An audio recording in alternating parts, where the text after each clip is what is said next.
어, 지난 화요일 성경공부 시간까지 우리가 그 시간에 갈라디아서 말씀을 같이 공부를 했습니다. 갈라디아서는 그리스도 안에서 성도가 얻게 된 은혜의 복음이 구약적 율법의 개념을 얼마나 놀랍게 성취했는가를 잘 보여주는 말씀입니다. 율법은 구약 백성들의 삶을 여러 모양으로 통제해 왔는데 그건 어디까지나 메시아이신 예수 그리스도께서 오실 때까지였고, 예수님이 오신 이후로는 성도는 죄와 율법으로부터 자유를 얻게 되었다는 가르침을 그 말씀이 줍니다. 즉 구약 율법과 신약 시대의 은혜의 복음, 이 둘의 대조적인 측면을 잘 드러내주고 있습니다. 오늘 본문 역시도 보면 이 구약과 신약에 있어서 두 대조되는 개념을 매우 색다른 방식으로 설명을 해주는데요. 이 시내산이라고 하는 대상과 시온산이라고 하는 이 상징물을 택해서 그 의미를 잘 설명을 해주고 있습니다. 18절에서 21절까지의 내용은 보시면 출애굽기와 신명기에 나타나는 하나님의 현현에 관한 묘사입니다. 하나님의 나타나시는 그 장면에 대한 묘사고요. 22절부터 24절까지의 말씀을 보시면 그리스도를 통해 은혜로 주신 새로운 하나님의 나라에 대한 내용을 담고 있습니다. 시내산은 여러분이 잘 아시는 대로 하나님께서 모세를 통해서 백성들에게 율법을 주셨던 산입니다.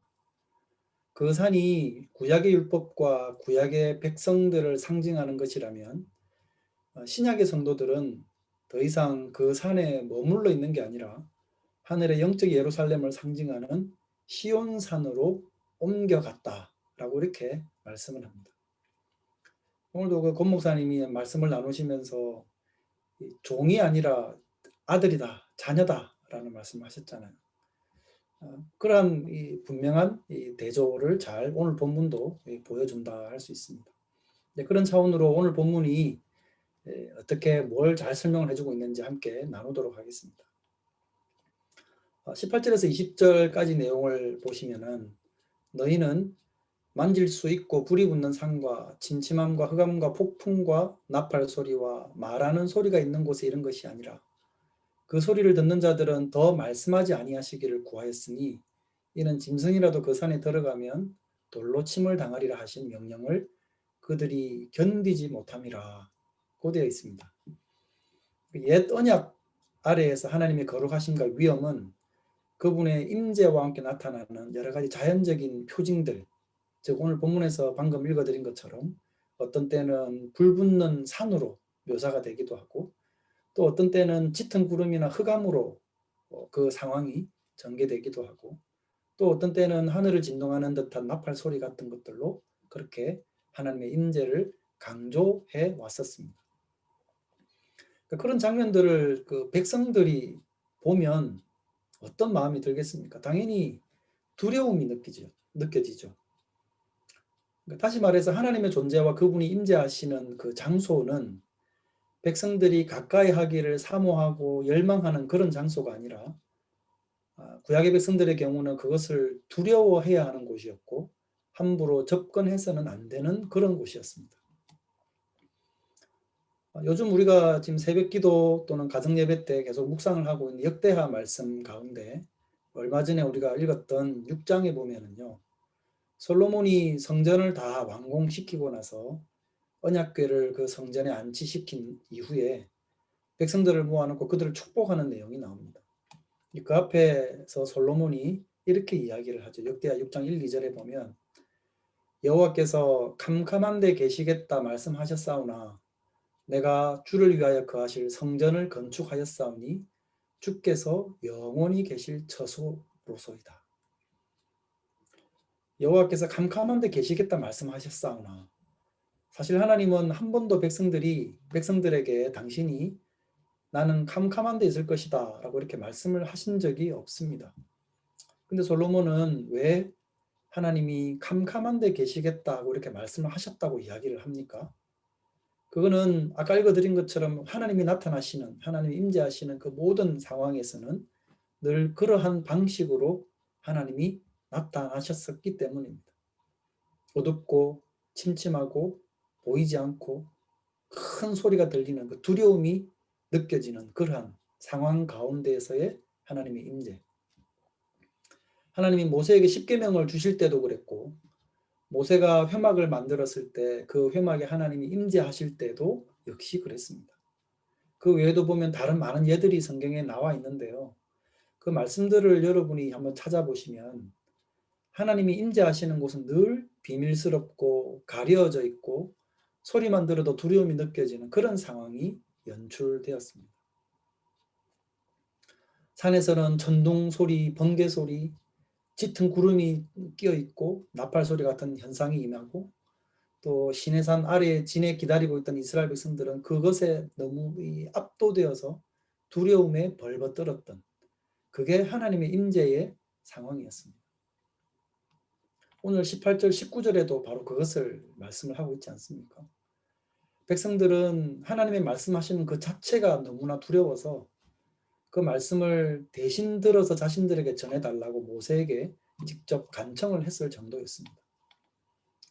그러니 하나님은 이스라엘 백성들에게 그러한 존재였습니다. 그 모세를 제외한 어느 누구든지 가까이 해서는 안 된다는 지시를 직접 받았고 심지어 근처에 이렇게 길 잃고 헤매고 있는 짐승이라 하더라도 그 영역 안에 들어오면 죽음을 당할 것이라고 그렇게 말씀하셨습니다.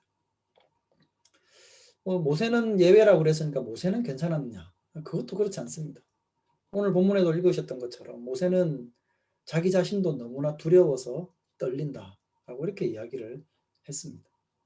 그러니 하나님이 임재하시는 곳으로 알려진 이 시내산에서 일어난 이 모든 장면들은 당시 하나님께 대한 백성들의 인상을 그대로 잘 표현해주고 있는 겁니다.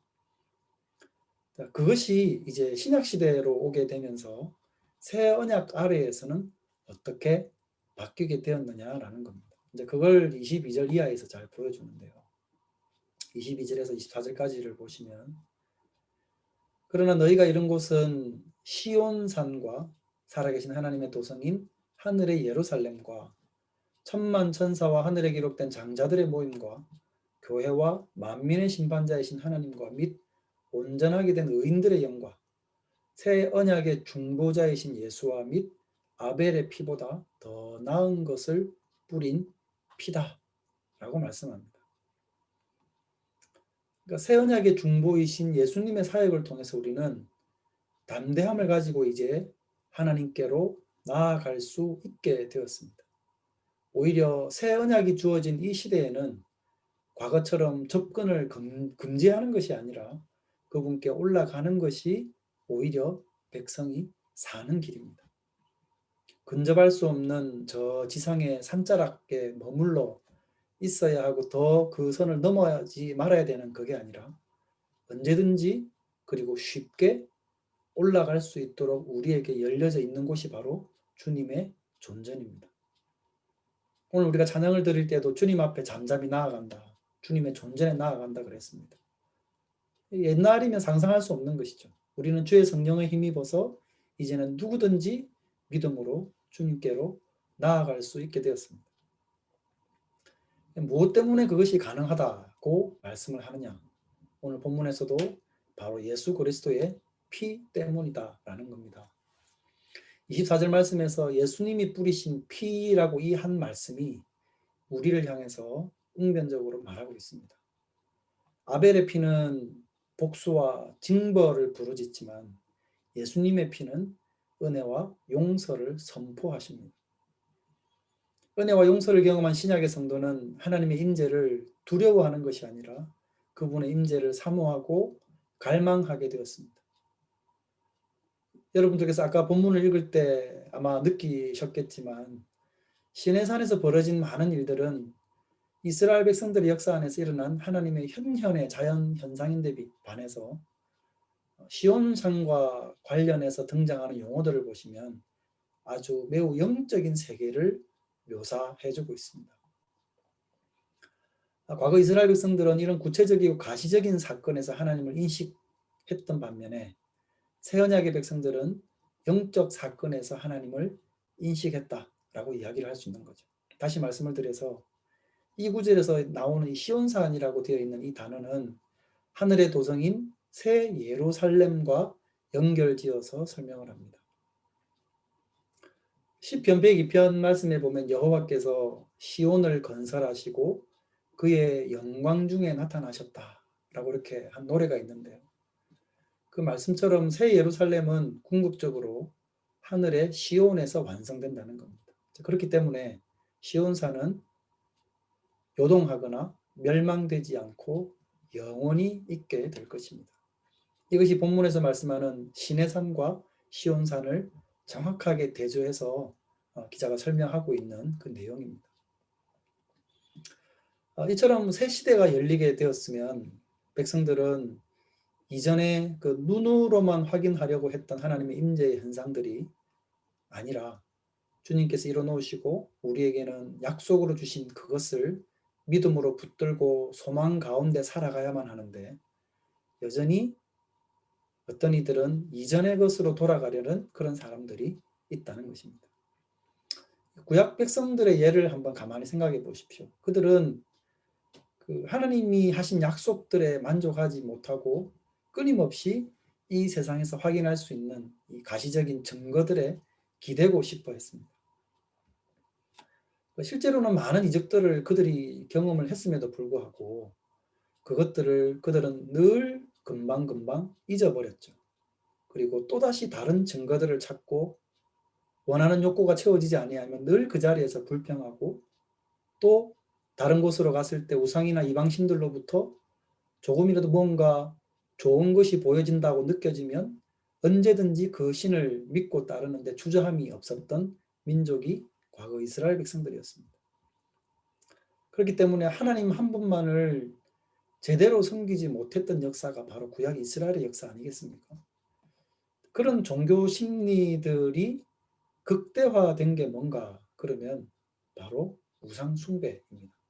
우상 숭배라는 게 다른 게 아니라 하나님 아닌 다른 것에 마음을 두고 다른 것을 더 중요하게 여기면서 그 모든 것이 바로 나에게 중요한 것으로 인식되는 어떤 무엇이든 그게 우상 숭배가 되어지는 겁니다.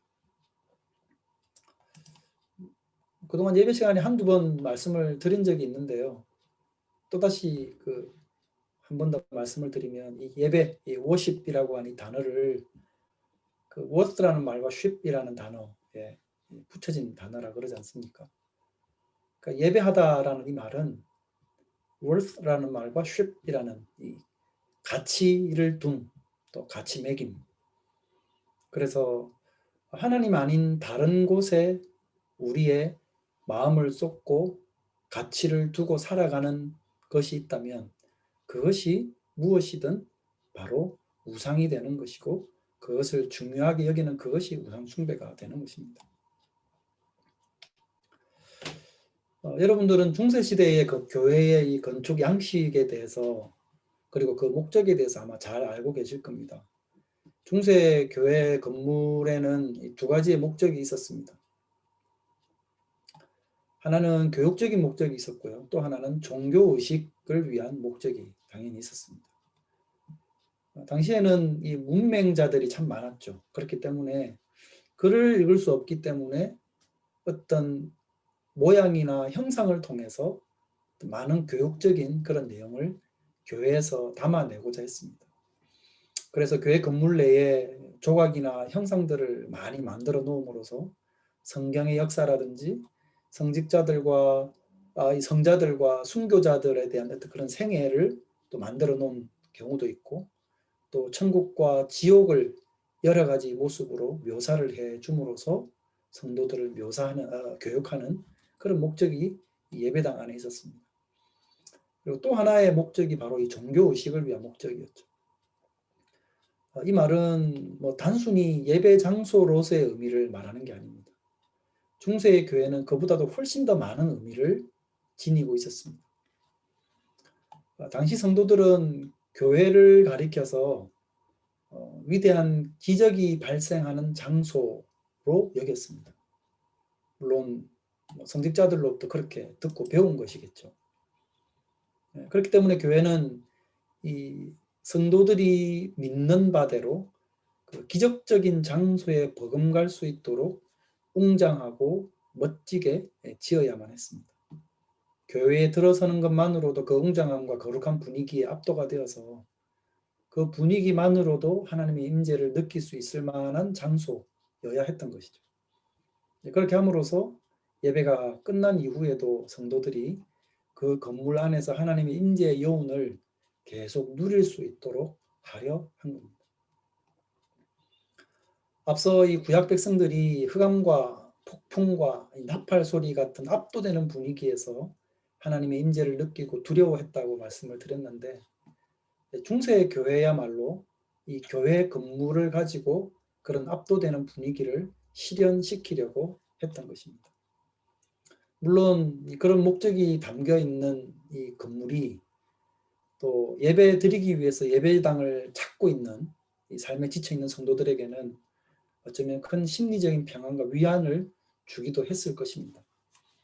하지만 다른 의미로 이 교회 건물의 그런 목적을 우리가 생각을 해본다고 하면 그것은 신약적인 개념을 반영한다기보다는 오히려 구약적인 분위기를 조장하려는 시대 역행적인 생각이었다, 이렇게 이야기를 할 수 있을 겁니다. 왜냐하면 신약시대의 하나님의 임재는 그런 분위기나 현상으로 드러나는 게 아니기 때문입니다.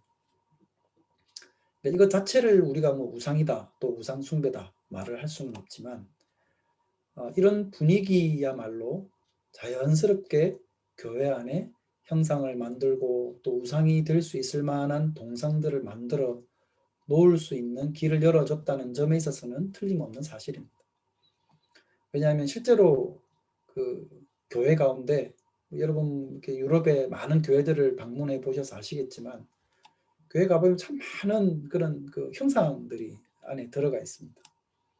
실제로 그 동서 로마 교회가 분리되게 된 이유 중에 하나도 이 성상 숭배와 관련되어 있는 내용이 있습니다. 그 이야기를 조금 해드릴까 하는데요. 어쩌면 여러분은 1517년에 얼마 전에 우리가 또 나눴던 마틴 루터의 종교개혁에 의해서 지금의 가톨릭으로부터 개신교가 나뉘어지게 되었다는 것을 아마 잘 알고 계실 테지만, 그보다 훨씬 이전에 이 동서방 교회가 나누어지게 된 역사는 아마 잘 모르실지도 모르겠습니다. 그 이야기를 좀 해드릴까 하는데요. 이유는 그 분열의 이유가 조금 전에 언급을 드렸던 교회 내에 만연했던 이 성상 숭배와 관련이 있기 때문에 그렇습니다. 동서 로마 교회가 분열한 게 언젠가 그러면 1054년입니다. 그 종교개혁이 있기 무려 500년 전이죠. 이 배경을 이제 설명을 좀 드리기 위해서는 교회 분열이 1054년도인데 300년대 콘스탄틴 대제 시대까지 거슬러 올라가야 됩니다. 여러분, 콘스탄틴 대제는 로마의 기독교를 공인한 황제로 잘 알고 계시죠? 그가 기독교를 로마에 공인을 하고 나서 나라를 정비하면서 했던 또 다른 중요한 일 한 가지가 뭔가 그러면 이 제국의 수도를 로마에서 비잔티움, 오늘날로 이제 이스탄불로 이제 수도 천도를 한 겁니다. 이제 그 수도 천도를 하게 되면서 그 일이 교회 질서에 아주 미묘한 변화를 갖고 오기 시작했습니다. 교회의 수장은 당연히 로마의 교황이죠. 근데 수도를 콘스탄틴 대제가 천도를 하고 그 비잔티움을 자기 이름을 따서 콘스탄티노플이라는 이름을 가지고 수도를 천도를 하고 나서 점차 이 콘스탄티노플에 있는 교회 대주교의 영향력이 점차 커지게 되었습니다. 지도를 보시면 왼쪽 빨간 데가 이제 서로마 제국이고요. 오른쪽이 이제 동로마인데요. 이 콘스탄티노플과 니케아라고 되어 있는 그 동그라미 두 개, 거기가 이제 왼쪽 동그라미가 이제 그 콘스탄티노플이잖아요. 그러니까 여기를 중심으로 해서 동서 로마 교회가 나중에 어떻게 나눠지게 되느냐. 그러니까 황제가 콘스탄티노플로 이동을 하게 되니까 당연히 로마에 있는 교황, 뿐만 아니라 황제가 있는 곳에 이 주교가 점차 힘이 막강해지게 된 겁니다. 나중에는 이 로마 교황과 맞짱을 뜰 수 있을 만큼 힘이 커져 버리게 된 겁니다. 이게 바로 이제 그 동서로마 교회가 나뉘어지게 된 그 뿌리를 찾아 올라가면 바로 여기서부터 시작이 된 거거든요. 동서교회의 갈등이 심해지게 된 계기 중에 한 사건이 8세기경에 등장하게 되는데요. 그게 바로 교회 안에 만들어 놓았던 여러 가지의 성상들이 문제가 된 것입니다. 당시에 동방교회 쪽에서는 교회 안에 신앙의 위인들이나 성인들의 형상을 만들어 놓고 그것들을 숭배하는 의식이 많이 들어와 있었습니다. 근데 이를 본 이제 서방교회가 동방교회를 향해서 이 사람들이 교회에서 우상 숭배를 조장한다라고 하는 비난을 하게 되고, 결국 이 문제로 인해서 당시의 황제였던 샤르마뉴라고 하는 황제가 전체 교회의 공의회를 소집을 합니다. 그리고 이 회의에서 결정을 하나 내리게 되는데요. 어떤 형태의 성상 공경이나 예배를 해서는 안 된다. 성상을 예배하는 그 행위를 해서는 안 된다라고 하는 결정을 내리게 됩니다. 그러니까 형상을 장식 목적이라 뭐 성인을 기리는 정도의 목적으로 교회 안에 존치하는 것은 허용을 하지만, 신자들이 그것들 앞에 무릎을 꿇거나 형상에 입을 맞추거나 그 앞에 불을 켜는 행위, 이런 것들은 절대 용납할 수 없다라고 하는 결정을 내리게 된 겁니다. 근데 이제 이 결정이 동방교회를 매우 불편하게 만들었습니다. 동방교회에서는 이런 의식은 오랫동안 사실 그들이 해오던 것이었거든요. 그걸 마음대로 자기들이 모여서 결정을 해버리니까 이 동방 측 교회들의 소중한 전통을 서방 측 교회들이 무너뜨리려고 한다라고 생각을 하게 된 것이죠. 그러면서 갈등은 더 심화되게 되고, 물론 그 갈등에는 매우 정치적인 그런 내용들도 있고 다른 요인들도 분명히 있었습니다만 지금은 그걸 다 다룰 수는 없고요. 여하튼 이런 교회 내의 성상 숭배에 대한 견해차가 결국 동서 교회가 분열을 하게 되는 하나의 원인을 제공을 하게 된 것입니다. 그리고 분열 이후에 서방 교회는 지금의 이제 로만 카톨릭으로 이어지게 되고, 또 동방 교회는 지금의 이 정교회라는 이름으로 아직도 각자의 길을 지금 가고 있는 거죠. 그러니까 이 1054년에 갈라지고 나서 지금까지 그렇게 각자의 길을 가게 된 겁니다. 지도를 보시면 이제 콘스탄티노플 왼쪽이 이제 그리스잖아요. 그리스의 기독교를 로만 카톨릭이라 하지 않고 그리스 정교라고 그러잖아요. 그리고 터키 쪽도 역시 많은 정교 형성이 되어 있습니다. 그때 갈라진 것이 지금까지 이렇게 양갈래로, 그러니까 이 개신교가 로만 카톨릭에서 나오기 훨씬 이전에 동서방 교회가 이렇게 갈라지게 된 것입니다. 이런 이야기를 해드리는 이유는 비록 신약의 교회이긴 하지만 그럼에도 중세시대에는 여전히 이 성상 숭배에 대한 많은 문제가 사실은 논란의 주제가 되었고, 그런 문제들이 오늘 본문에서 말씀하는 새로운 시온산의 개념에 역행하는 것들에 대한 예가 될 수 있기 때문에 제가 예를 들어 언급을 드렸습니다. 형상이나 눈에 보이는 현상, 또 증거들을 통해서 믿음을 찾고자 하는 많은 믿음의 사람들, 그러니까 이런 것들이 오늘 본문에서 말씀하는 신약 시대의 시온산에 상징하는 것과는 거리가 멀다는 이야기입니다.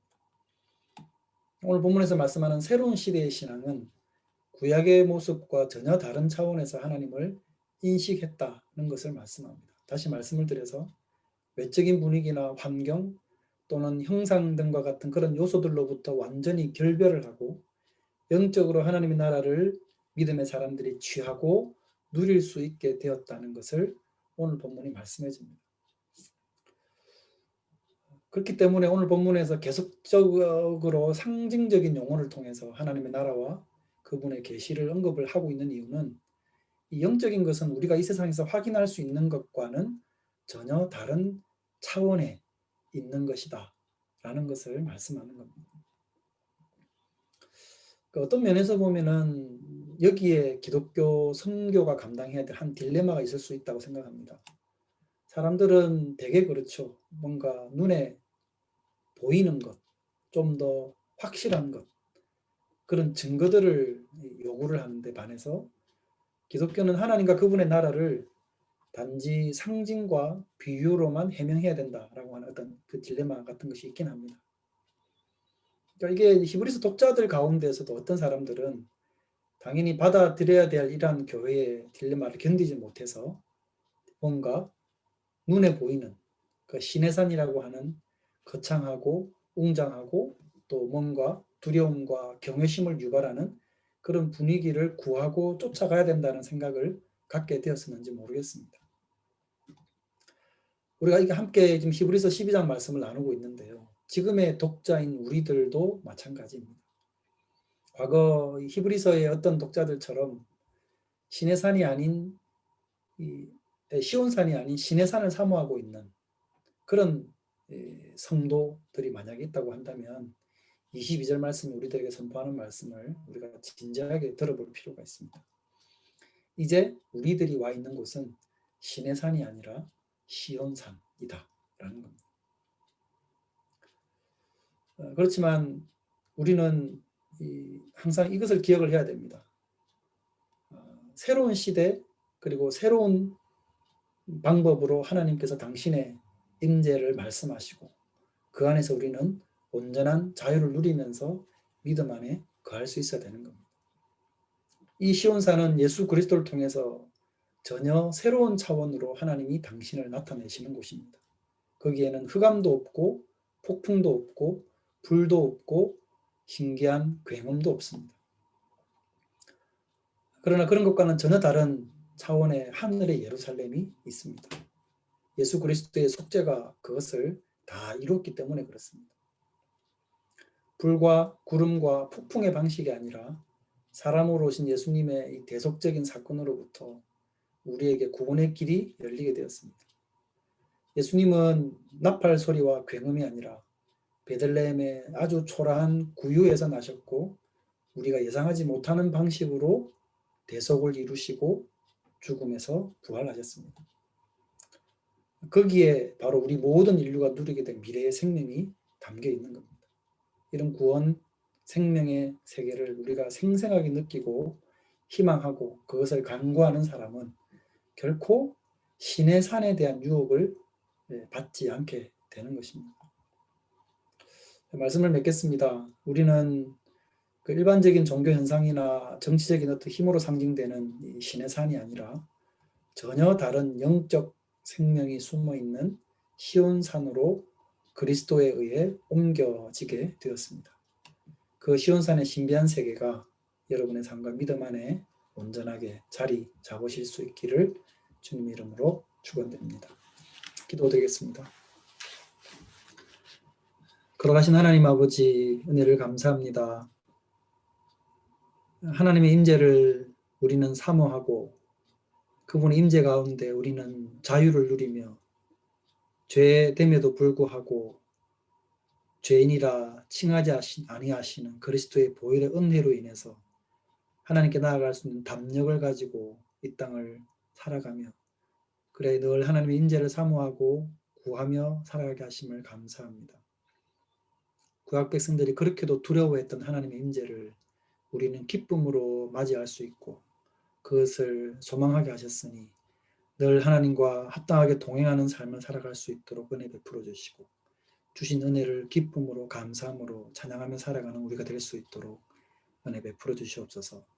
걸어가신 구주 예수님의 이름으로 기도드립니다. 아멘.